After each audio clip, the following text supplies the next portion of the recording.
Hello, and welcome to American Heron Wargaming. This is a battle report from Modulorka, the orky skirmish wargame published by Mr. Modulorka. My opponent and I started by randomly selecting a battlefield, primary and secondary mission, battlefield condition, and a secret event to be revealed at the end of turn 2. Like usual, we only chose among the battlefields supporting 30 points per side forces, and primary missions which only last for 4 turns. We were playing over a lunch break, and that setup fits quite nicely into that time period. Our battlefield was the Donut, featuring a large impassable section in the middle.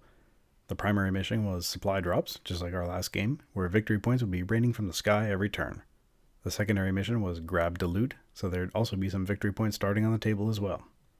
Our battlefield condition was explosive waste, so we'd have to add some barrels that go boom to the field. Finally, we drew an event card, but that wouldn't be revealed until the start of turn 3. Since we didn't have any tokens for the barrels needed for the explosive waste, we opted to use squigs as stand-ins. Orcs have been known to breed and use boom squigs, so it definitely wasn't much of a stretch of imagination. Then we built out the map. We decided that the impassable section should also block line of sight, so we wouldn't be training shots from one deployment zone to the other. The scatter terrain ended up with a barricade across the right side too. Next up was the grab to loot tokens, 5 victory points distributed close, but not too close, to each other. Then the explosive squig barrels were next to be placed. My opponent and I both wanted them to make picking up the victory points a bit chancier. And after that, it was time to deploy our gangs. My list was a combination of new and old. I brought Gronic Drark, who is kitted up with his bazooka rifle, blowtorch, and jet boots. Gorkin Freeman is a gear boss with a plasma pistol, tools, and boss armor. I wanted to try out the danger zone weapon rules, so I brought along a gearhead who's toting a plasma bombarda. Finally, to round out the team, I had a gear gob equipped with a blowtorch. At the time, the card was set as being carry 2, but since then I followed up with Mr. Modulorka and found out that it should only be carry 1. My opponent brought the same list as from last game. An Alpha Hunter on Worm Banshee takes up 20 of the 30 points. Then, 5 Hun Gobs with pistols and bludges fill out the rest of the list. With their nice Wrath of Khan's ability, which always lets them counter melee attacks, no matter what. We got our forces deployed with the Alpha Hunter getting set up to run down the line of victory points like Pac-Man. I deployed fairly conservatively. The gear boss was set to go toe-to-toe with a Worm Banshee, with fire support from the Plasma Bombarda.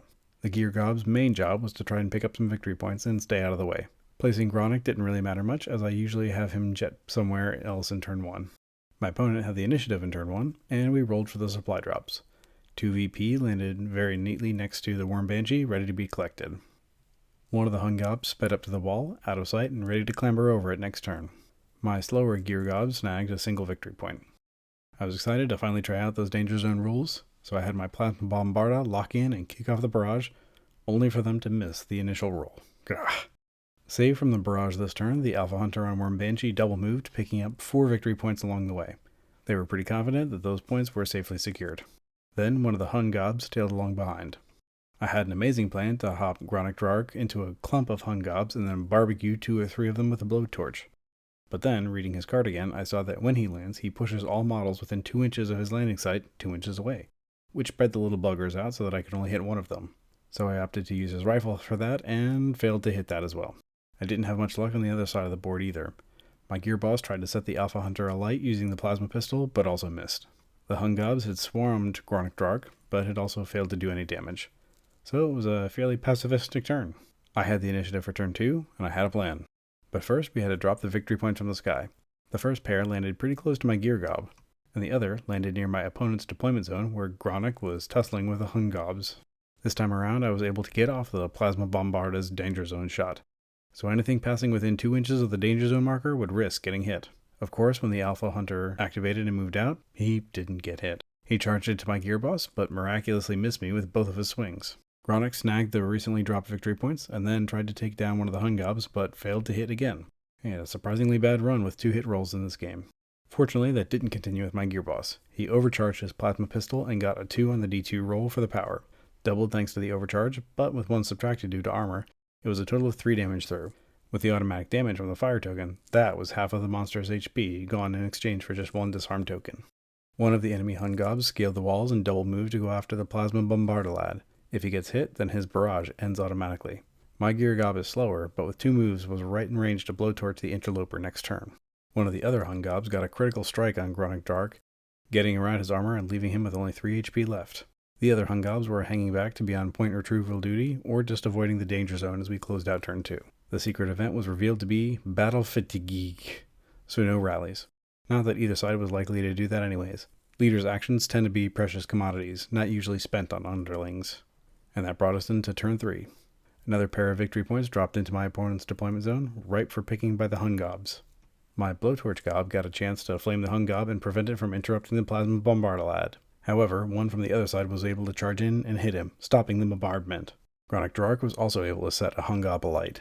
The Alpha Hunter hit the Gear Boss, getting 4 damage through, bypassing the boss's armor due to the Worm Banshee's special rule. Then, since the Banshee was on fire and hit with a melee attack, the fire spread to the Gear Boss. He activated and then spent his whole turn unpenning and rearming, since we thought that rearming ends the model's turn just like reloading.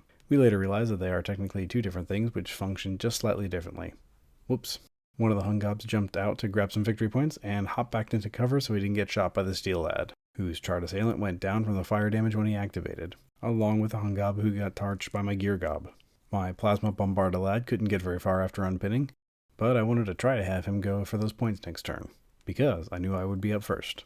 2 more victory points landed close to that lad. It would be a great get for whomever could reach them. Another pair landed in my opponent's deployment zone, but very close to Gronick. I wanted to have my blowtorch gob flame the other Hungob and prevent it from getting to my Plasma Bombarda Lad.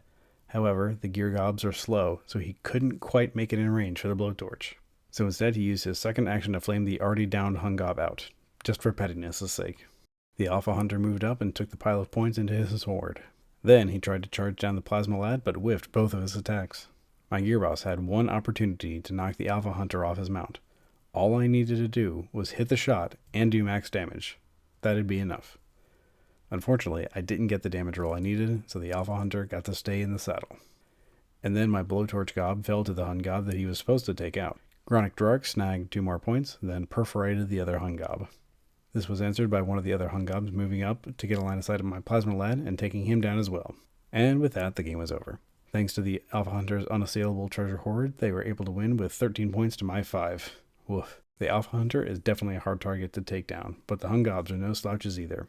I might need to take a more tuned up list next time. The inspiration for this one was mainly to try out the Plasma Bombarda and keep to the Gearheads faction overall, but I don't think that weapon was really worth it. The fact that you have to land a hit and roll in order to kick off the bombardment, and then there's also a chance that you miss when the target goes through instead of getting hit automatically is pretty rough. I think next game he'll probably be staying home. But that's it for now, and don't forget, we's the best.